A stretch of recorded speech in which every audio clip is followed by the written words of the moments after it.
47,228 మంది పైన కార్న్ తినిపించి పరిశోధన చేశారు.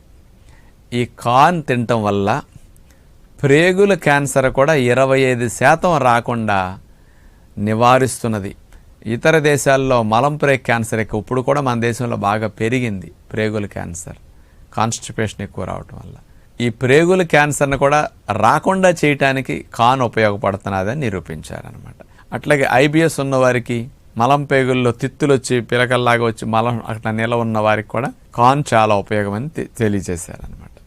మనకి ముఖ్యంగా ఇమ్యూనిటీ ప్రేగుల్లో యాక్టివేట్ అయ్యి బాడీలో ఉన్న ఇమ్యూనిటీని కంట్రోల్ చేయటానికి మన శరీరంలో హెల్ప్ఫుల్ హార్మోన్స్, ముఖ్యంగా డోపమిన్, సెరటోనిన్, గాబా ఇట్లాంటి హార్మోన్స్ మనకు మెదడులో విడుదలవుతూ ఉంటాయి సంతోషంగా, ఆనందంగా ఉన్నప్పుడు. కానీ ప్రేగుల్లో ఉండే హెల్ప్ఫుల్ బ్యాక్టీరియా బాగా హెల్దీగా ఉండి ఎక్కువ సంఖ్యలో